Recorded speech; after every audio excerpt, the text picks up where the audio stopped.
وآله وصحبه ومن والاه. سبحانك لا علم لنا إلا ما علمتنا إنك أنت العليم الحكيم.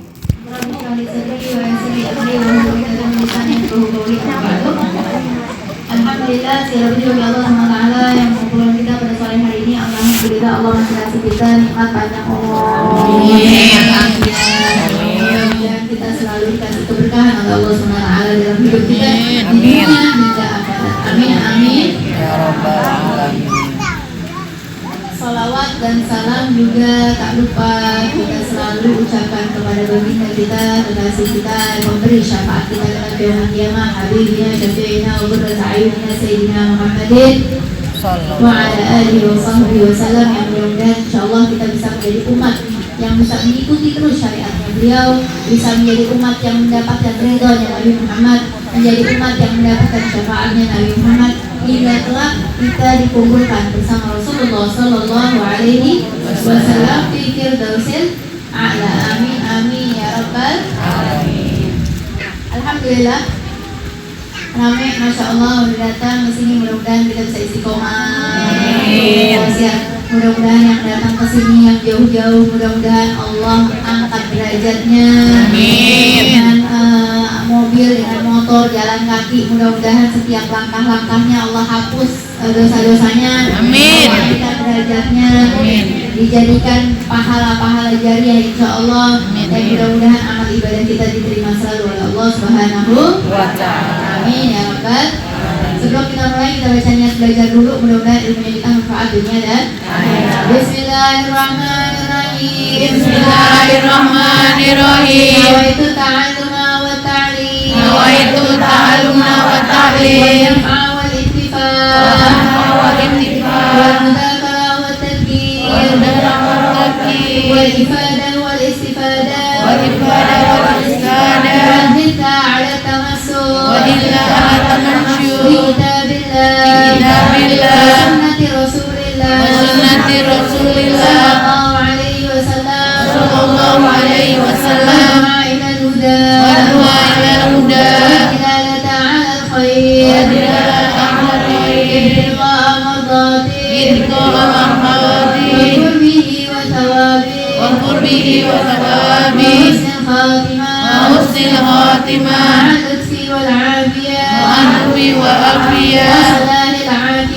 wasalahil akibat birahmatika ya arhamar rahimin. Allahumma inna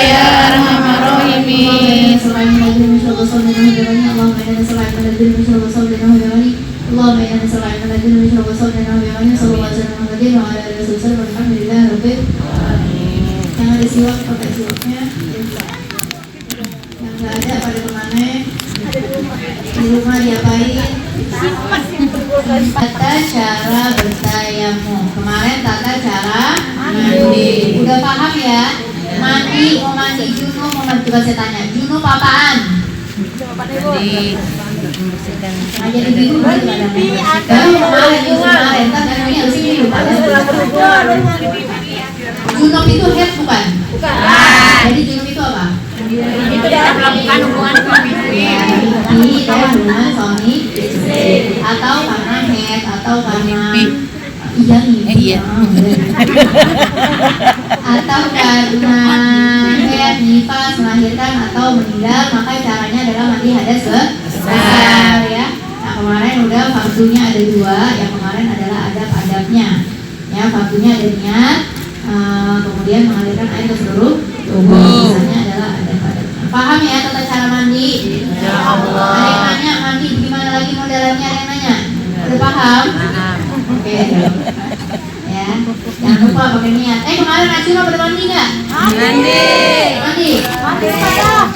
Setengah dua. Mandi semua. Hah? Minum aja apa? Ya, rasanya beda nggak? Beda ya. Puasa iya. Ya, lanjut tata cara bertayamum. Bismillahirrahmanirrahim. Kita bidayatul hidayah dari Imam Al-Ghazali rahimahullah wa bi'ulumin bidarain. Amin. Amin. Apabila tata cara bertayamum, apabila engkau tidak dapat menggunakan air disebabkan yang pertama tidak dijumpainya air sesudah berusaha mencarinya ke sana ke sini. Yang kedua ada uzur karena sakit. Yang ketiga adanya halangan untuk bisa sampai pada tempat yang terdapat air. Yang keempat jumlah air hanya sedikit yang cukup untuk menghilangkan kehausan atau kehausan keluarga. Yang kelima dikuasainya air oleh orang lain dan kita tidak mampu menjualnya kecuali dengan harga yang amat mahal. Tidak mau menjualnya kecuali dengan harga yang mahal. Yang keenam adanya luka atau sakit yang tidak boleh tersentuh oleh air. Oke. Kalau di dalam fikih kemarin udah kita bahas, ya sebab-sebabnya tayamum kalau di fikih diringkas semuanya jadi ada berapa? Ada 3. Ya, ada 3. Pertama karena nggak ada air. Kedua karena sakit. Ketiga adalah memberikan air untuk makhluk yang dimuliakan. Ya, oke. Di sini disebutkan jika engkau mengalami salah satu keadaan tersebut, ya yang tadi itu nggak ada air, sakit, atau karena terdapat halangan dan lain, maka hendaklah engkau bersabar menunggu datangnya waktu sholat. Ya, tunggu sampai waktunya sholat. Jangan buru-buru kalau emang nggak ada air belum waktunya sholat, jangan kudu tayamum dulu. Kan waktu sholat belum datang, belum azan, sabar. Tunggu sampai azan. Lihat ada keluar nggak air. Kalau keluar air maka kita wudu. Kalau nggak keluar air maka di sini. Kalau nggak ada maka kemudian berusahalah mencari debu yang suci yang tidak bercampur dengan benda lain. Ya, cari debu. Ya, tayamum berarti kalau nggak ada. Cuman kemarin di video kita udah jelasin karena ini kitab akhlak atau kitab adab tidak menjelaskan hukum. Tapi ibu-ibu jangan lupa kemarin kita sudah ganti kitab awalnya pakai kitab gigi diajarin kalau memang nggak ada air berarti kita harus cari di jarak wajib. Jarak wajib mencari air berapa sampai berapa meter? 151. Berapa salah? Berapa? Sampai 450 meter. Salah. Jarak wajib 0 sampai 150 meter. 150 meter. Ya. 0 sampai 150 meter adalah jarak wajib. Ngapain? Cari dulu air. Jangan di rumah mati nggak ada air, ya ustazah udah azan kan, kita nunggu ada azan. Pas azan nggak ada air di rumah terus gimana langsung tayamum? Enggak gitu. Ya, makanya gimana caranya? Cari dulu dari 0 sampai 150 berarti tetangga, kanan kiri tetangga, depan belakang, tanyain. Ya, ada air nggak? Lu punya air nggak? Kok rumah gue air mati ya? Oh ada nih air, nah harus dulu. Ya, kalau tinggalnya di apartemen atau hotel, atas bawah cari juga. Ya, kali kita ada yang tinggal di apartemen. Ya, cari di atas. Ya, ada kali di atas apa punya saya yang kesumpet gitu di lantai saya. Ya, atas atau bawah. Nah, kalau memang nggak ada di jarak wajib maka di jarak dekat. Jarak dekat berapa? 151 sampai 450 meter. Ya, udah lumayan jauh. Itu hukumnya apa? Kalau ada air maka wajib pakai air. Tapi kalau sekiranya kita zonnya atau prasangkanya kita kayaknya nggak ada air maka boleh tayamum. Tapi kalau yang jarak wajib nyari ya. Jangan mau ada nggak ada. Tapi kayaknya di sono ada deh. Di sono nggak ada deh. Cari dulu. Kalau jarak yang pertama 0 sampai 150 harus cari tetangga kanan kiri depan belakang harus cari dulu. Kalau nggak ada baru. Ya. Nah, kalau di jarak jauh 451 meter sampai seterusnya, ya, nggak ada di kitab ini, ada di fikih kemarin udah belajar. Ya, itu nggak wajib mencari air. Ya, misalkan dari sini kemana nih? Lebih 450 kemana? Ragunan. Pringgon. Ya, Pringgonan di depan misalkan. Ya itu udah lebih dari 450. Kata dia, di sini ada air nggak? Wajib kita ke sana. Ya boleh aja, tapi kita udah diperbolehkan tayamum. Ya kalau nggak ada air. Itu pun kalau mencari air dengan cara-cara aman dirinya, aman hartanya, aman badannya. Kalau ada begal, ya ada begal di situ. Saya mau ke tetangga sebelah doang, tapi masuk gang situ banyak begalnya, banyak ininya, jadi nggak wajib. Boleh tayang. Ingat nggak Bu? Ingat apa lupa? Jujur. Ya, nah itu. Maka bertayamum, ya. Kemudian pukulkanlah kedua telapak tanganmu ke atas tubuh tersebut dengan merapatkan jari-jari, seraya berniat melakukan sesuatu perbuatan yang dengannya diperbolehkan menjadi sholat fardu. Kalau udah nemu debunya, Ustazah debunya kayak gimana sih? Debunya kayak tanah. Ini di depan kayaknya banyak nih debu-debu. Ya, debu-debu. Nggak harus tanah merah, enggak.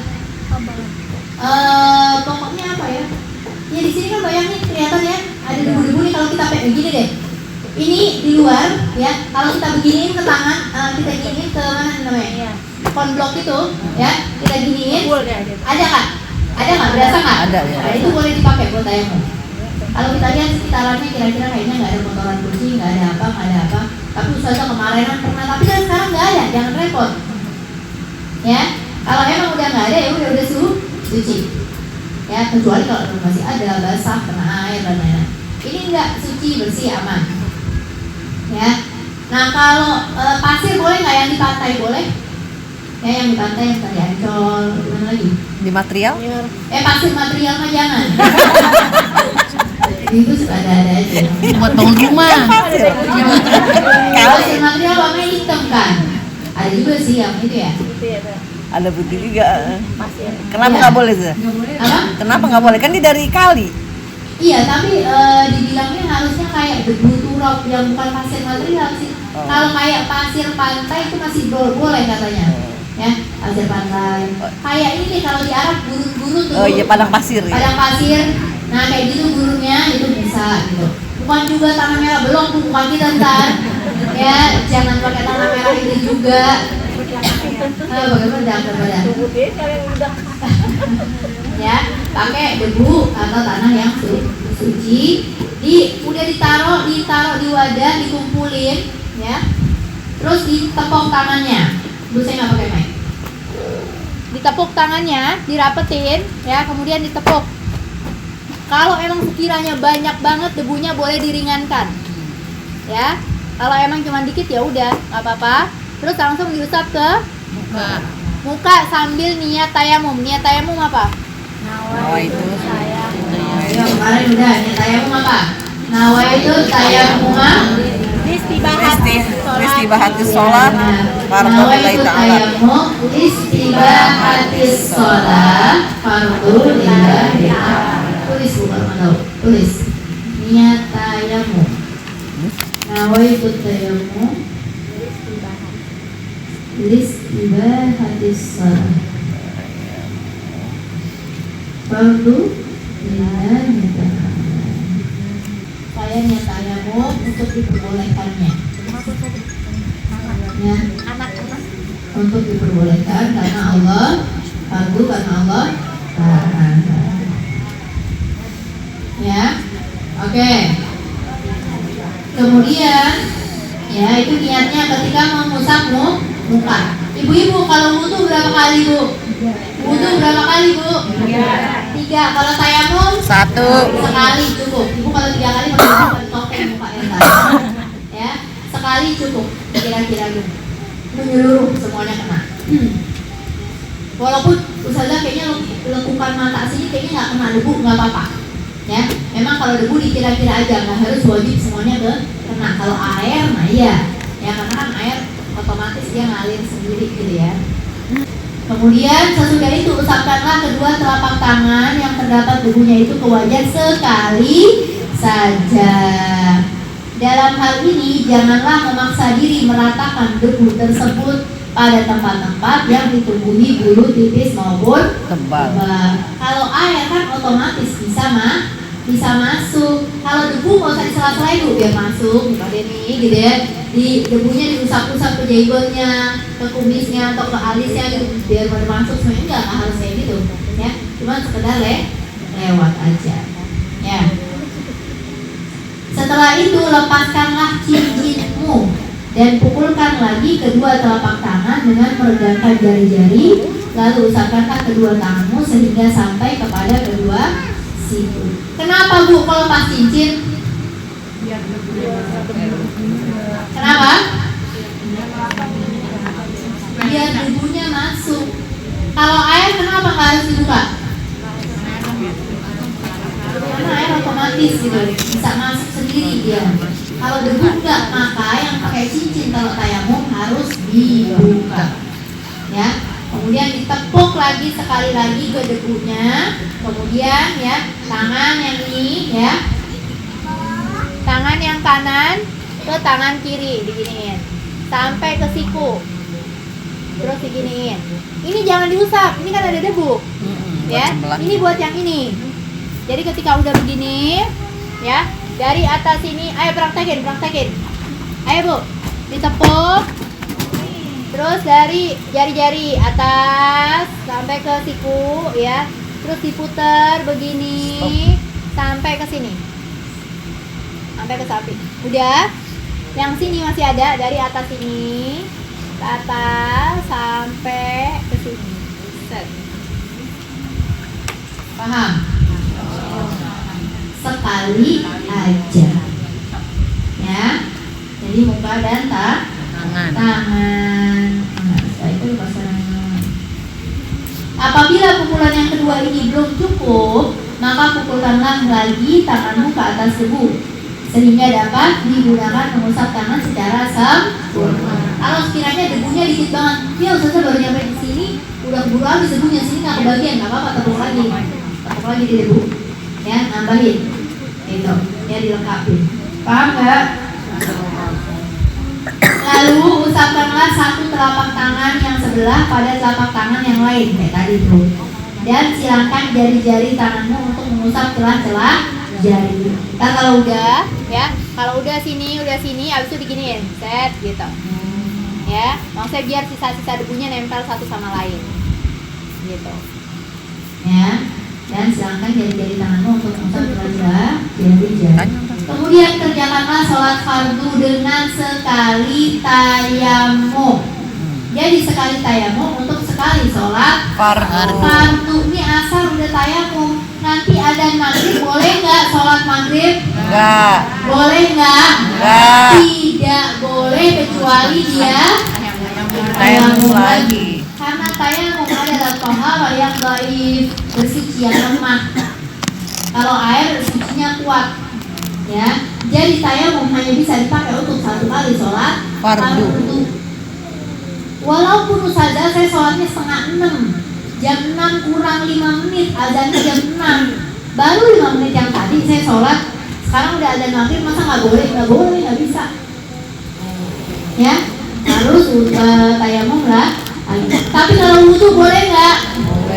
Boleh nggak? Boleh. Tadi habis sholat zuhur. Habis sholat zuhur saya masih ada wudhu. Sholat asar boleh nggak? Boleh. Tapi kalau masih ada wudhu lagi sholat maghrib boleh nggak? Sholat yang kedua. Masih ada wudhu, tapi sholat yang kedua nih. Maghrib boleh nggak? Boleh nggak? Boleh. Sholat isyanya?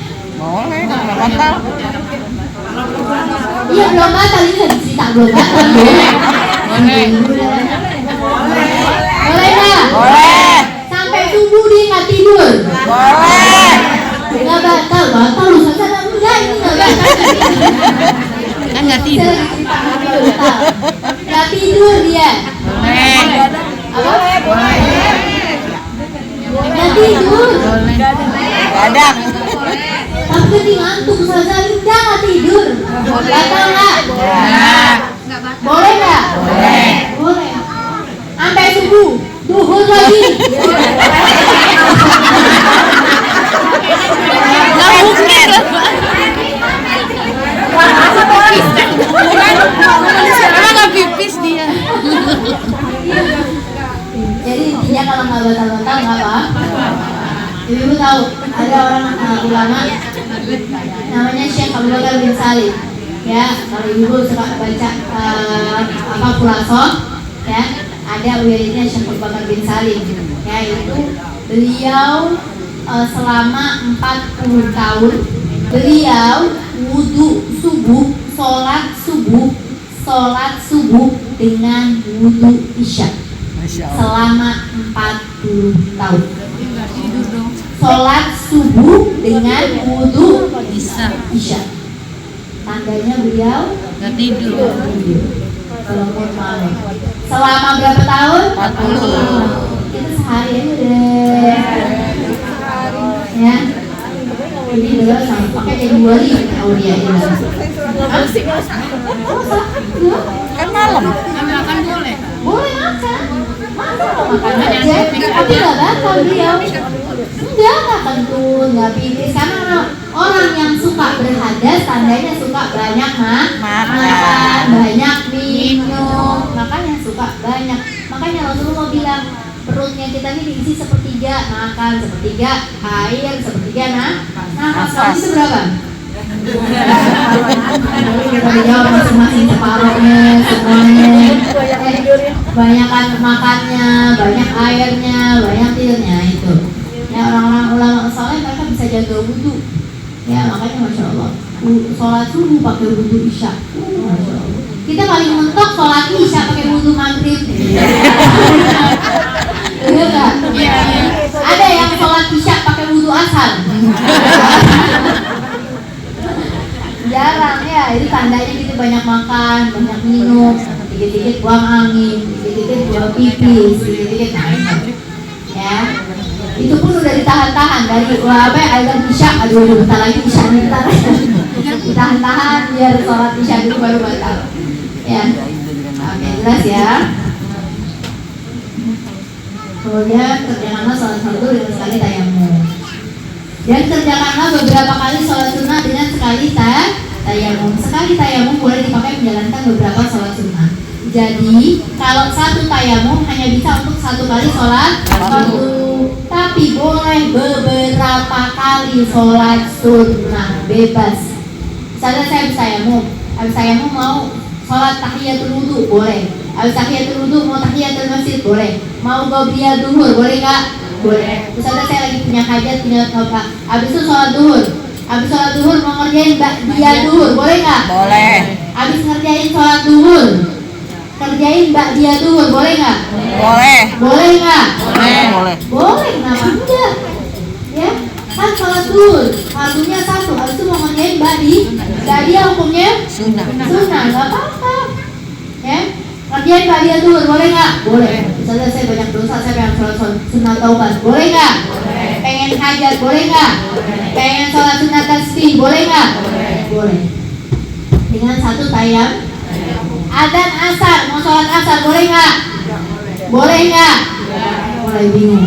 Enggak. Boleh nggak? Enggak. Enggak. Karena cuma buat satu kali sholat fardu. Oke, Ustazah, saya habis sholat duhur. Assalamualaikum warahmatullahi wabarakatuh. Saya lupa tadi pagi ketinggalan subuh. Saya mau sholat subuh. Kodok bisa nggak pakai tadi tayamum? Enggak. Bisa nggak? Enggak. Kenapa? Kan fardu. Masya Allah. Itu fardu. Walaupun kodok nggak bisa. Oke Ustazah, saya ke Bandung jalan-jalan. Habis sholat duhur, saya mau kosong, jamak kosong, apa asar? Boleh nggak? Boleh nggak? Enggak. Kalau dia Tayamum. berarti harus tayamum lagi. Harus tayamum lagi. Ya. Tapi zaman sekarang alhamdulillah lah air banyak. Ya, nggak perlu tayamum. Gitu. Ya. Jadi kalau memang satu kali sholat tayamum hanya bisa untuk satu kali sholat fardu dan beberapa kali sholat sunnah. Apabila engkau bermaksud mengerjakan sholat fardu lain, maka harus bertayamum lagi meskipun tayamum yang pertama itu belum Batal.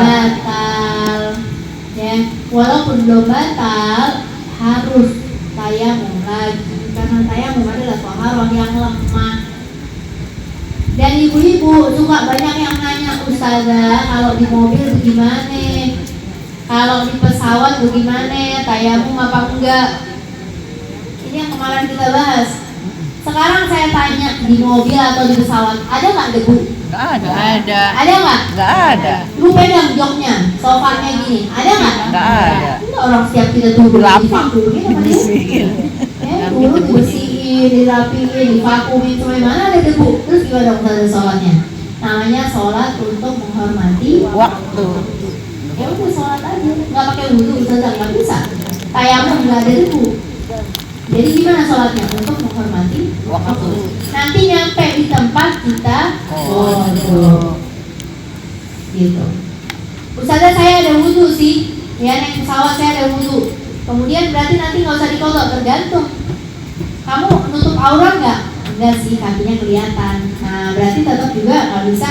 Sholat sih tetap sholat, tapi berarti nanti wajib di enggak usah saya lengkap rapi semuanya, kayak kos sakit semuanya. Ya. Terus saya sholat, saya punya wudhu, dikodok apa enggak? Tergantung. Aku ngadep kiblat apa enggak? Ketika pesawatnya tuh, ya badannya kamu ngadep kiblat nggak? Kalau lagi pas ngadep kiblat, ya aman.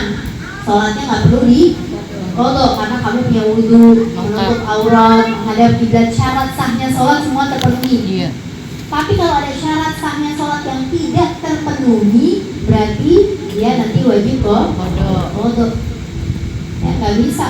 Ya Ustazah, pesawatnya ngadepnya begini, kiblatnya ngadepnya ke sana, ya nggak bisa. Ya, kecuali kamu ngadepnya ke sana. Ya maksudnya duduk di pesawat ya rapi, duduknya ngadepnya ngikutin arah pesawat gitu. Ya nggak bisa belok-belok. Ya udah, berarti sholat untuk menghormati waktu. Nanti baru di foto. Di mobil juga gitu. Supaya ada yang nanya, Ustazah, aku di jalan, di kantor segala macam, pulang maghrib keburu nggak keburu segala macam, di tol ini segala macam, gimana caranya? Sholat kan istirahat waktu. Sholat di mobil, sholat di gojek, sholat di kereta, di busway, dimanapun. Sholat aja sebisanya. Rukunya sebisanya, sujudnya sebisanya. Nanti sampai rumah di bukan jamak ya, kecuali tempat kerjanya di luar Jakarta boleh. Itu pun jamaknya di kantornya, bukan di rumah. Ya, contohnya kita Jakarta, kerjanya di Bekasi atau kerjanya di Bogor atau di mana. Nah itu boleh dijamak, tapi pas kamu masih di Bogor, bukan pas sudah pulang ke Jakarta. Kalau pulang ke Jakarta jatuhnya foto. Jelas? Ada yang mau tanyakan dulu? Silakan. Ya. Kita kan niatnya kalau fardu tuh ya, kita udah kerjakan terus di rumah kita kerjakan lagi. Kalau itu niatnya kodok atau fardu lagi? Iya. Niatnya gimana kalau sholat maghrib sekarang sama gitu ya. Beda saya sholat aja lah, nggak keburu soalnya di jalan ada sholat maghrib ini saya rakaatin mustaqbil berarti adaan lillah kayak biasa. Ya, nyampe rumah kan saya nggak satu tadi sholatnya sebenarnya ya karena saya belum wudhu atau karena saya nggak menutup aurat atau yang lainnya. Maka nyampe rumah sholat isya kan nggak ada isya ya. Sholat isya, habis itu sholat maghribnya gimana niatnya? Qadha. Usolli fardhu maghribi, fardu maghribi, tetap sebutin fardu. Usolli fardhu maghribi, salah rakaatin mustaqbil berarti qadhaan. Sholat subuh juga gitu ya Bu, saya selalu menegaskan dimanapun majelis saya bilang, ibu-ibu kalau subuhnya telat, isyaknya ketiduran atau zuhurnya kelewatan, maghrib kelewatan, kodoknya kapan? Kodoknya sekarang itu juga, bukan nunggu subuh besoknya. Masih banyak yang paham kalau subuhnya ketinggalan berarti kodoknya subuh besoknya. Enggak. Kenapa? Nah iya, Kalau ada umur ya. yang benar gitu. Masih banyak yang oh gitu saja, kirain tunggu besoknya, ya kan? Enggak. Bangun jam berapa? Jam 10 saja. Bablas banget saya nggak kuat, soal pusing kepala gini. Bangun jam 10 sholat, niatnya apa? Sorry, fardu sunnah ada ini mustaqbil berarti qadhaan lillahi ta'ala. Kenapa nggak nunggu besoknya? Emang kamu udah tahu ajal kamu umur sampai besok? Yakin apa? Kan gak ada yang tahu, bisa jadi siang ini, sore ini, malam ini. Jadi sesegera mungkin. Namanya sholat fardu segera dikodok. Sama deh kayak puasa, jangan ditunda-tunda Bu puasa. Yang punya kodok puasa mumpung banyak puasa sunnah, niatin selipin kodo biar cepet kelar. Ya, jadi kodo diutamakan. Oke, ada pertanyaan lagi? Ya. Kan kata Ustazah kan kalau tayamum yang tangan kan gini angkat terus langsung. Emang nggak bisa ya kalau langsung terus berhenti itu diangkat dulu, jadi nggak langsung. Oh bagus ya. Tayamum kalau tangan kan begini terus begini nyambung gitu ya. Begini nyambung. Boleh nggak katanya kalau diangkat dulu begini terus diangkat habis itu begini boleh? Nggak apa-apa selagi masih ada debu-debunya. Kira-kira masih ada debunya nggak apa-apa. Tapi kalau sekiranya pas begini pokoknya debunya habis ya, tepuk lagi. Baru dia sambung, nggak apa-apa. Gitu. Ya, bagus, bentar. Ya, nggak apa-apa kayak gitu. Ya, ada putusan gitu. Nah, tayamum itu muka sama tangan dong ya ibu, nggak pakai rambut, nggak pakai kaki. Ya, jangan kerapian pada. Ya, bukan mentang-mentang kayak wudhu disangkainya ada kaki juga. Jadi, nggak ada, cuma 2000 doang kalau saya. Ada lagi yang mau tanya? Berkaitan sama puasa yang dikodok gitu, kayak kemarin misalnya puasa Muharram, puasa Asyura, atau puasa-puasa yang kita membawa kodok di bulan Ramadan.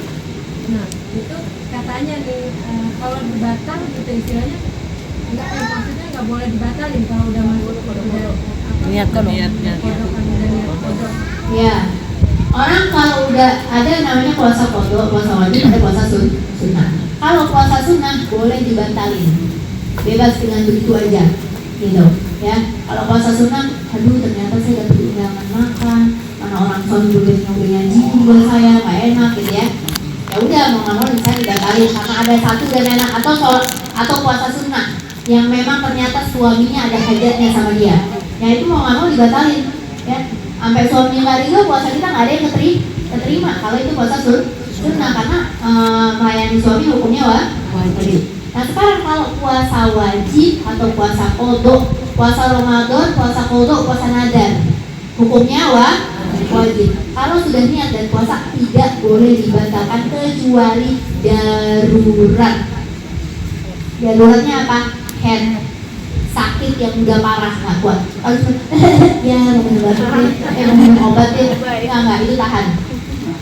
Ya, tapi kalau yang udah pingsan, udah kejang, udah segala macam yang butuh air, bah itu nggak apa-apa. Dalam keadaan darurat harus dibatalkan. Tapi kalau tidak, maka wajib ditahan sampai maghrib. Ya. Ada lagi yang ditanyakan? Ayo ibu nanya. Jangan malu. Tuh, nanya. Ya apa? Kita kalau Iya, silakan. tayamum itu ini atau di luar. Gimana? Kalau kita tayamum, Kalau tayamum,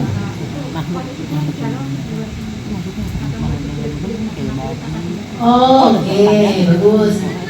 Makanya bertanya, kalau bertanya jadi jelas, ya. Jadi bawa manfaat buat yang lain, bawa manfaat buat yang lain. Misalnya kalau tayamum itu adanya di atas kulit atau di luar gini boleh, maksudnya gitu kan? Pakai baju gini, ya. Bagus pertanyaannya. Jadi kalau tayamum, ya, apakah harus menyentuh wajah? Tangan tuh harus menyentuh kebuka begini atau sekedar begini aja? Lewatin di atas baju. Jawabannya adalah harus menyentuh kulit. Kayak wudhu ya. Sama kayak wudhu. Ada ya. Makanya kenapa harus dibuka cincinnya biar kulopnya masuk. pas bukan muridnya gitu, selamanya kita keseparan kereta atau apa gitu kan. Kenapa mah?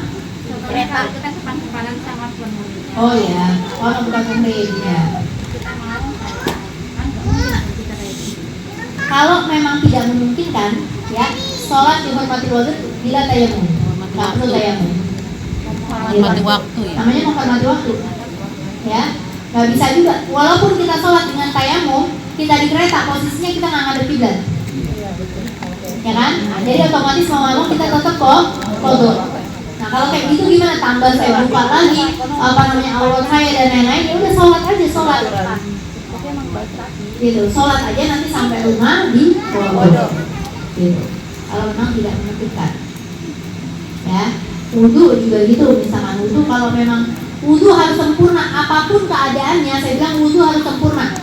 Kita tetap harus menjaga aurat, tapi wudhu harus sempurna. Jangan mentang-mentang ini di depan saya ada laki-laki sih Ustazah, terus saya jadi saya wudhunya ya harus saya jaga aurat saya. Jadi segini aja nih, semuka sini aja yang kelihatan. Tangan juga ya, masa dia saya membuka semua kan aurat saja. Segini aja udah gitu. Ya, dia kayak mengira-ngira aja gitu. Ya, kan aurat. Ya, begitu sah apa enggak? Enggak. Dia mau sholat 1000 rakaat dan bisa apa enggak? Enggak. Karena kenapa? Wudhunya sah. Tapi kan ngejaga, sabar dulu, semangat dulu. Ya. Tapi kan ada laki-laki, gimana caranya wudhunya kamu sempurna? Jagain kayak orang, atau tunggu laki-lakinya lewat terus baru wudhunya. Jadi benar-benar harus dibuka, ininya harus kena semua, segini-gini samping kuping. Ya, tangan harus benar-benar sampai siku, basah. Ya, saya bilang waktu itu saja kalau sempit nih, apa namanya? Baju kebaya. Basahin. Kalau ininya udah nggak bisa gimana? Basahin. Ya, dibuka, kalau saya dibuka jangan disobek, sayang. Kalau orang tajir sih Basahin. disobek dia beli lagi. Dibasahin, diguyur. Ya, jangan pakai dia nggak bisa dia usah aja ya udah lah masa dia mau dibuka. Tetap wudhunya harus sempurna, nggak sempurna tidak sah. Jelas. Tanya apa ya tadi? Kalau saya ke Blitar nih kan waktunya tuh kita nanti lalu kita itu nggak bawa asal mampu bisa anak situ baru sampai. Itu yang kodenya itu gantinya kapan? Nyampe langsung. Kan sholat itu mati dulu, sholat aja kan, sholat pada waktunya. Tapi kan saya harus kodok. Nyampe nya kapan? Duhur. Nyampe subuh. Habis sholat subuh, kodok duhur. Kodok asar, maghrib. Iya, semuanya. Jangan ntar-ntar. Sholat semuanya. Atau entaran, enggak entaran deh habis duha gitu misalkan. Mau istirahat dulu sebentar habis duha. Sama bacaan. Ya sama sekali. Sampai kodok juga sama. Namanya godanya 4 Tadi mau nanya. Bener tambahin kodok. Kodokan di dalam. Ya tetap. 20 jam naik apaan? Naik bis. Bu kalau ke Arab aja 12 jam bu. Dia ke Arab, pintarnya ke Arab. Kemarin aja 15 jam kemarin. Waktu itu saya pernah 20 jam. Naik apaan? Kita beratus kita apa? Berarti kali. Di atas. Naik ontak nih, naik ontak. Jauh amat ya. Surabaya aja. Bu, saya ke Arab naik pesawat aja 12 jam. Bu, berapa? 20 jam. Yang macet ternyata. Bu, ini kan mungkin 12 jam. 12 jam doang. Ini lain. Di Blitarnya lah ya. Blitar dekat Belanda. Dia udah sampai balik lagi saja. Jangan muter-muter katanya. Bajai kayak Pokoknya gitu intinya. Nyampe fotoin ya. Gitu pada capek, Pe. Mata tepos. Tepos. Mandi debu. Menurut zamannya kan semua makanan lewat, tapi mah di jemput. Oh, dulu. Itu sekarang udah nggak gitu kelihatannya. Dia makanya lama mampir-mampirnya banyak. Oke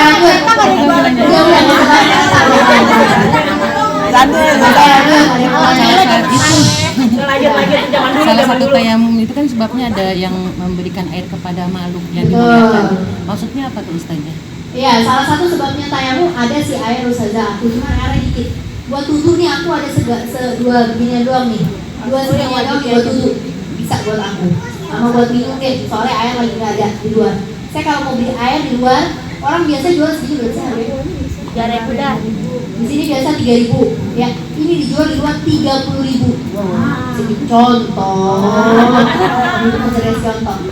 Segini dijual 30.000. Ya Allah, uang saya mana pas-pasan belum buat masak bosnya. Nggak usah beli. Ya. Terus ini ada air segini doang saja. Ya udah pakai aja segini buat wudu sama buat minum.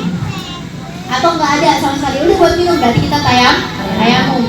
Buat minum saya, anak saya, ya atau 1 liter gitu.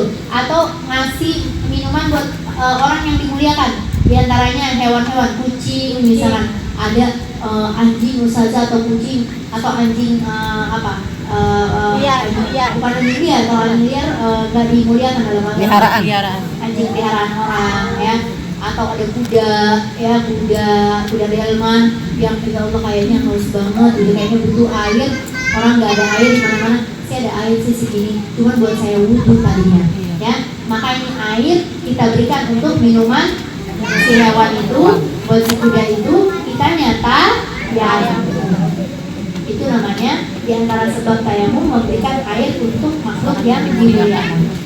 Yang tidak dimuliakan dalam agama kemarin sudah dibahas 6 ya. Yang pertama orang yang meninggalkan sholat, orang yang zina, orang yang meninggalkan sholat tapi nggak mau tobat, disuruh tobat nggak mau, ini nggak dimuliakan. Kedua zina, ketiga murtad, orang yang keluar dari agama Islam, maupun saudara kita sendiri, biarin aja sekarang nggak ada air, kausan biarin aja karena dia tidak dimuliakan dalam agama.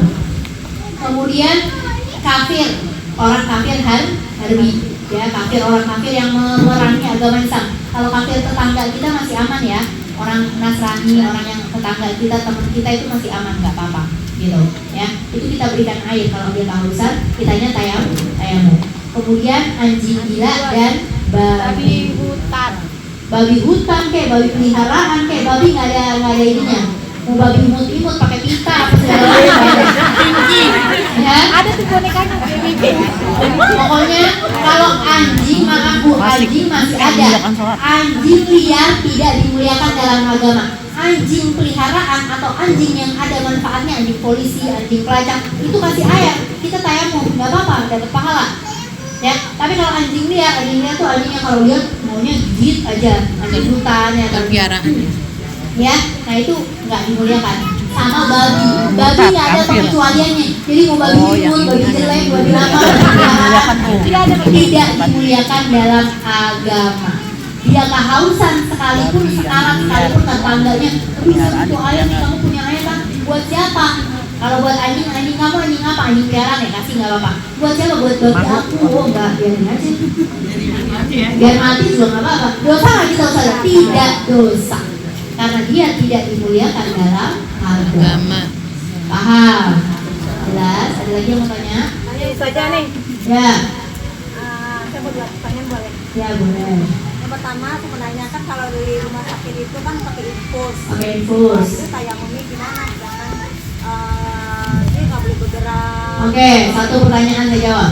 Kalau di rumah sakit pakai infus gimana? Ustaz, wudhu susah, tayamum susah, sama sholat untuk menghormati waktu. Kalau bisa diwudhuin sebisanya, yang tangan sini, yang ini segininya doang, yang ini ada infus, ya udah nggak usah diapa-apain gitu, sebisanya. Kalau nggak bisa juga nggak boleh bergerak, nggak boleh apa, ya udah sholat aja nanti pas baik gitu. Terus kedua kalau pakai kateter itu kan ada najisnya, itu dibuangin dulu bagaimana? Sama, kalau pakai kateter gimana ya udah, kalau memang bisa dilepas dulu ya, kateternya bisa dilepas dulu ya udah, tapi kalau tidak bisa dilepas berarti kan dia bersambung dengan najis. Sebenarnya sholatnya tidak sah, tapi dia harus sholat. Jadi sama, sholat untuk kateter yang bisa kita buka tuh buang dulu, kateter yang terbawah kan bisa dibuka, iya. kita buang dulu airnya. Tapi sama aja dia dari infus ya, dia dari infus ada. Kalau dia cuman kateter aja, dia nggak pakai infus, dia lepas kateter, dia wudhu ke kamar mandi, aman, nggak usah dipotong ya, aman. Kateternya dibuang, airnya, seninya segala macam, dan dia wudhu kayak biasa karena nggak pakai infus, aman. Tapi kalau pakai kateternya dibuang tapi dia masih ada infus, sama aja bohong ya. Jadi harus tetap dibuang. Kalau kita pakai kateter dibuangin tuh kencingnya ya, terbuangin. Nah, sedangkan dia kan nggak boleh jalan ke kamar mandi juga. Nggak bisa. Bermata waktu aja dia. Ya, sebenarnya pun dibuang air seninya masih ada sisanya kan, belum suci maksudnya. Iya. Ya tempatnya kan masih bekas pipisnya Yang gitu masih ya. ngalir ya. Jadi sama aja, sholat untuk menghormati Waktu. yes. Tetap sholat. Siapa tadi yang nanya ya? Yang tadi kata misalnya yang sholatnya kodok, itu harus berurutan. Kalau itu harus berurutan nggak? Oh, sholatnya harus berurutan apa enggak? Boleh berurutan, boleh enggak. Yang nyampe subuh nih, cerita 20 jam. Mabok. Jangan naik kereta di jalanan. Sampai dia kepikiran tuh, ya. Yang berita siapa yang kepikiran siapa? 20 jam nyampe gimana Ustazah, sholatnya harus dikodoknya berurutan apa enggak? Boleh berurutan. Habis subuh, sholat subuh, dia boleh sholat isya, maghrib, asar, duhur, atau boleh di zuhur, asar, maghrib, isya, bebas, boleh aja. Yang penting intinya di pondok semuanya. Semua dijalanin. Ya. Tadi ngebahas yang tentang di rumah sakit. Oh, di rumah sakit. Misalnya 3-4 hari itu kan. Heeh. 4 kali seminggu. Kondom. Iya. Betul. Gak puas. Berapa hari saya di rumah sakit? 4 hari. Jadi 4 hari dikali 5 kali waktu sholat. Betul. Waktu. Berapa hari di rumah sakit? Sebulan dikali. Gitu. Ya sambilan di rumah, sambilan dikodok. Tapi ustazah nyampe 4 hari atau sebulan ternyata meninggal. Gimana? Hanya nyempet kodok. Terhitung dia orang yang menunaikan sholat karena dia sholat menghormati Waktu.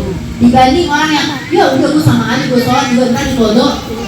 Ini kalau dia meninggal terhitung orang yang lalai meninggalkan Sholat. Ya. Apa? Di luar Di luar tema. tema boleh. Anaknya Islam, bapaknya Nasrani. Enggak. Ya. Enggak. Kemarin nih nggak hadir. Ya. Anaknya Islam, bapaknya beda agama. Kita doain bapak kita nyampe apa enggak? Enggak. Sayangnya tidak. Ya. Kenapa? Kalau kita mendoakan orang tua yang masih hidup itu masih kemungkinan. Ya Allah, mudah-mudahan dapat hidayah bapak saya segala macam. Tapi kalau sudah sampai waktu ajal, ya sampai waktu ajalnya dan dia belum masuk Islam, maka tidak sah. Gitu. Yang kita bacakan apapun nggak bisa. Sia-sia ya ustazah. Ya. Di Jogja. Terus kan adik saya yang mau Arab itu kan panggilannya kan umi gitu kayak komunitas Ya. agama dia kayak yayasan apa gitu. Nah saya nanya sama saya ngomong sama adik saya gini, Mbak, kemarin Mbak ngaji, kata Ustaz kalau kita doain buat mama kan Nasrani ya, Ya. kita doain buat mama katanya nggak nyampe. Aku udah pernah nanya sih sama Umi katanya gitu.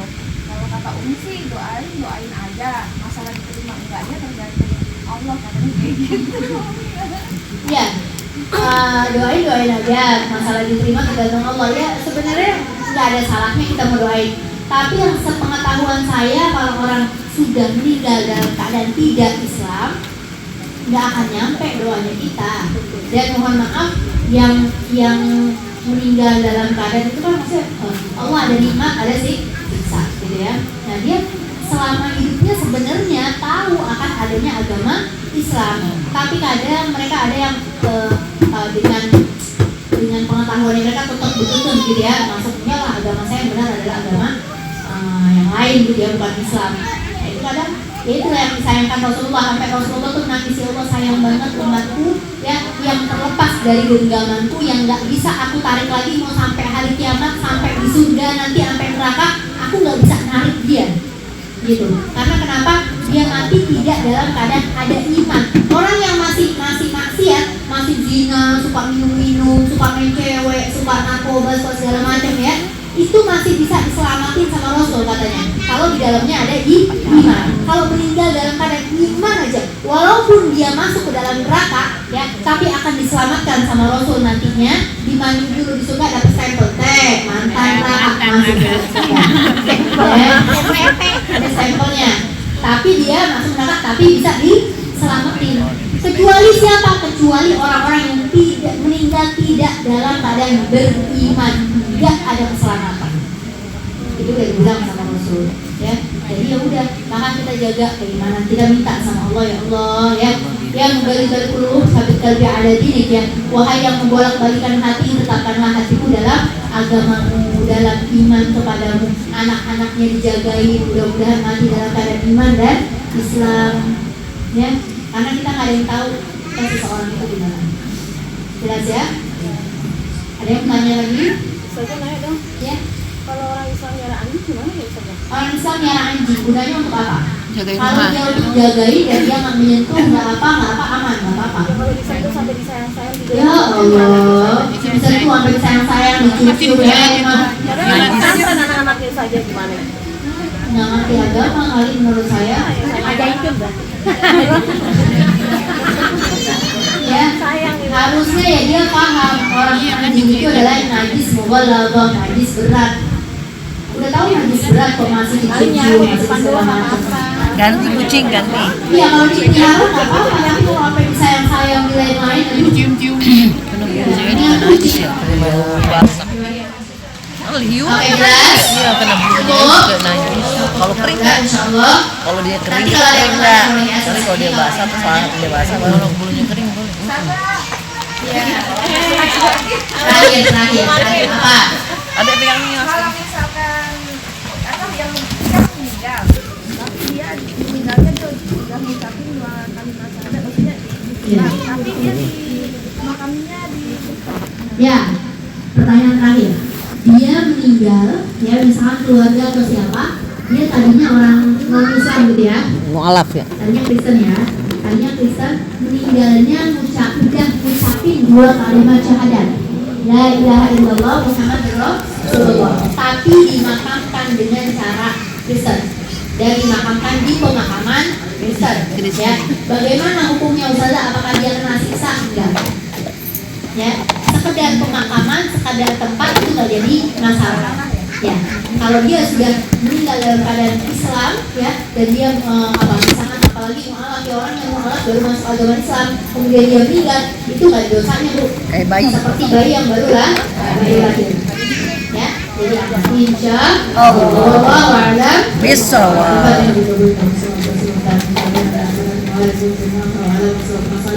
Wala hadratin Nabi Bismillahirrahmanirrahim. Bismillahirrahmanirrahim. Alhamdulillahirrahmanirrahim. Alhamdulillahirrahmanirrahim. Amin amin ya rabbal Amin. Subhanallahumma wa bihamdika asyhadu an la ilaha illa anta Astaghfirullah wa atubu ilaih. Waalaikumsalam warahmatullahi wabarakatuh.